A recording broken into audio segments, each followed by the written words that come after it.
All right, the next question comes from Tyler, Texas, ending in 0431. Go ahead, Tyler.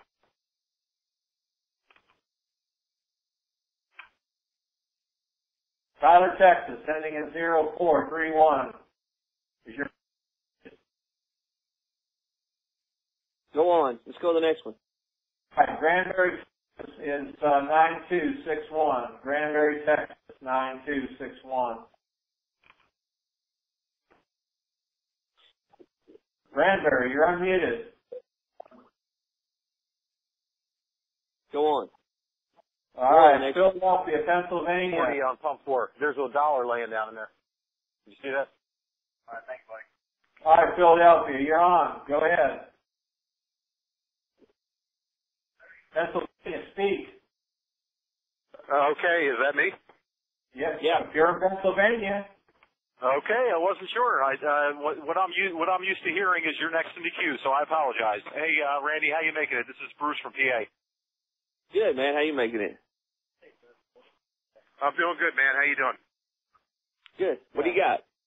Hey, a quick question for you. It seemed like you were stating earlier in reference to this Arab summit happening in March. Is that right? No. The Arab summit, yeah. It's going at latter part of March, I think is when it is. Okay. Like the last part of March. Last part of March? Go ahead. Yeah. Okay.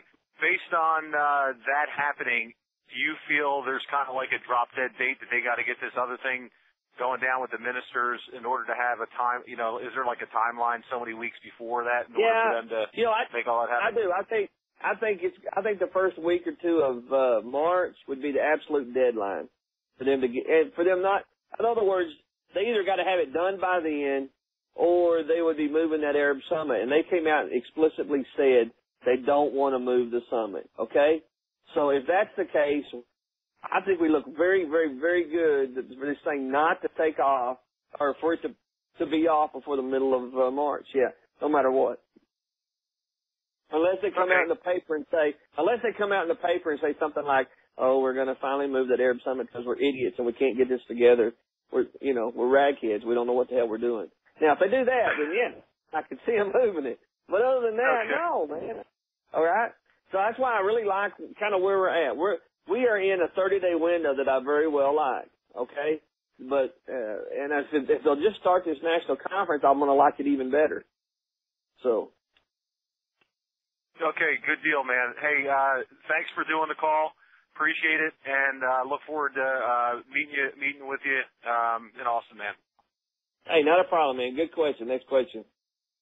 All right, next question is out of Irvine, California, ending in 89.95.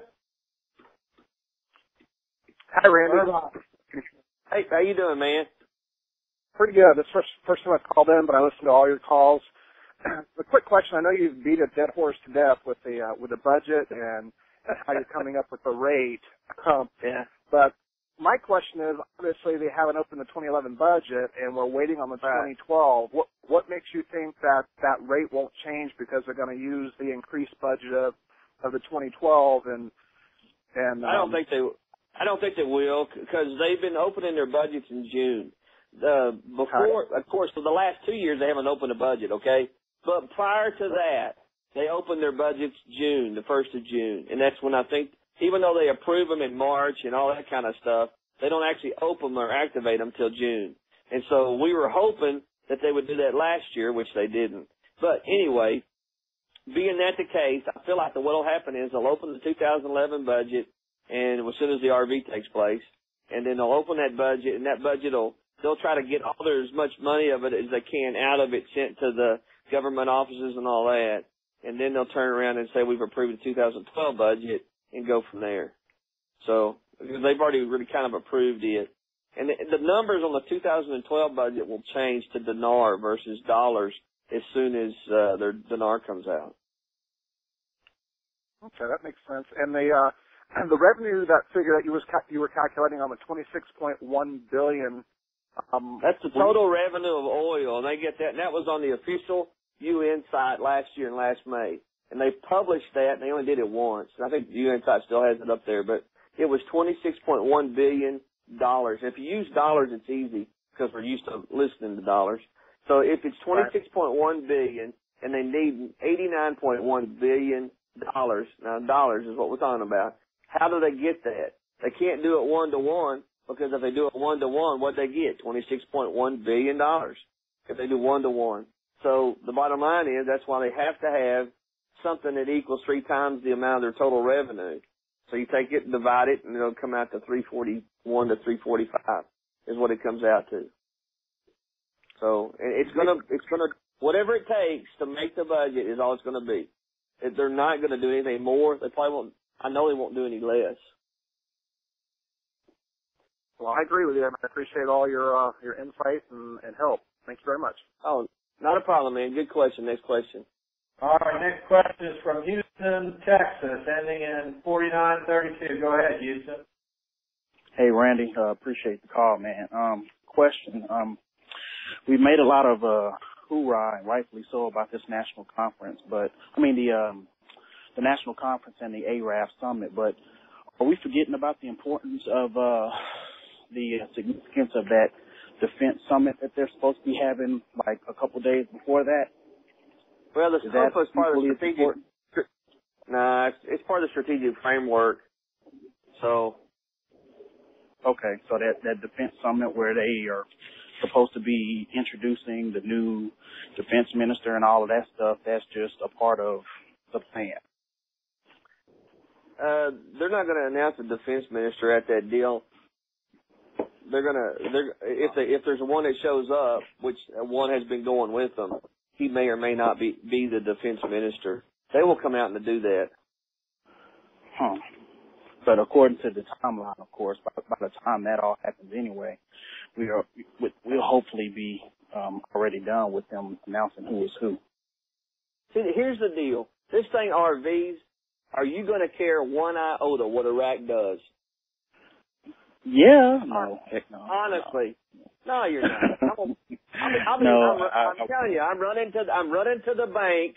My hair's on fire. What I got left of it is I'm running to the bank with my hair on fire, saying, "I'm just getting out of this thing." My God, that's the way we're going to be feel. And part of that we need to be careful of is not feel so much that way that we don't be due diligence and make sure we don't get somebody to help us out and that kind of stuff. So, that's the thing that we want to really take care of. So I don't care what Iraq does 50 seconds after it RVs. I could care less.